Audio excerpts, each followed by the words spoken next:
तो फिल्म की शुरुआत होती है और स्पेस में रिया नामी एक लड़की को दिखाया जाता है। डर कर वो एकदम से उठती है तो देखती है कि स्पेस स्टेशन की हालत काफी बिगड़ी हुई थी। उसके सर पर भी एक जख्म था।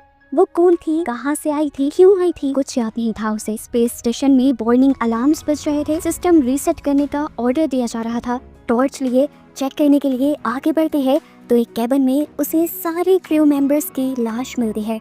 इनके साथ क्या हुआ था, यही सोचते हुए वो आगे बढ़ती है तो स्पेस स्टेशन के गेट पर पहुंच जाती है। उनका स्पेसशिप किसी और प्लेनेट पर है जहां रिया बिना मास्क लगाए निकल जाती है। यहाँ बर्फबारी हो रही थी, चारों तरफ पहाड़ ही पहाड़ थे और रिया को यहाँ कुछ इंसानी लाशें भी दिखती हैं और कुछ ही दूर जाने पर उसे अपना एक साया दिखाई देता है जो कुछ ही देर में गायब हो गया, क्योंकि वहाँ अजीबोगरीब पिंक और ब्लू रोशनी फैलने लगी थी और उसी की वजह से रिया को सांस लेने में भी मसला होने लगा था। वो बहुत मुश्किल से भागते हुए अपनी स्पेसशिप तक वापस आई। अंदर आते ही पास के एक वीएन से उसे अपने क्रू मेंबर्स याद आए, जिनकी बातों से हमें पता चलता है कि जिस प्लैनेट पर ये लोग थे उसका नाम KOI था, जिसका निकनेम इन्होंने ऐश रख लिया।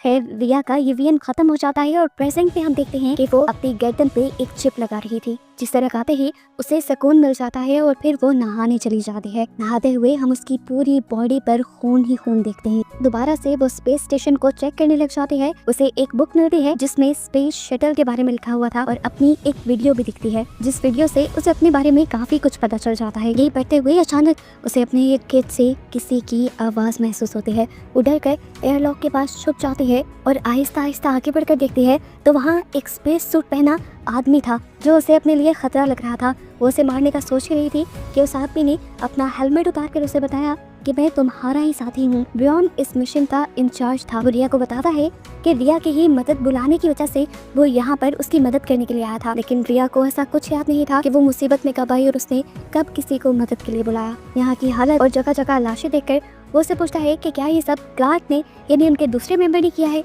रिया उसकी बात का जवाब नहीं दे पाती तो ब्रियन इसे बताता है कि क्लार्क की वजह से ही तुमने मुझे मदद के लिए बुलाया था, लेकिन रिया को कुछ भी याद नहीं आ रहा था। खैर कुछ देर बाद ब्रियन रिया को एक बेड पे लेटा देता है और एक रोबोटिक मेडिकल मशीन के जरिए उसकी पूरी बॉडी चेक करता है। साथ ही साथ वो रिया को अपने मिशन के बारे में भी याद करवाने की कोशिश करता रहा। वो बताता है कि अर्थ में बहुत ज्यादा पॉपुलेशन होने की वजह से ये लोग इंसानों के रहने के लिए एक नया प्लैनेट ढूंढने के लिए निकले थे। ये उनका पहला मिशन नहीं था, पहले 6 मिशन ये लोग कर चुके हैं जो सब के सब फेल हो चुके थे।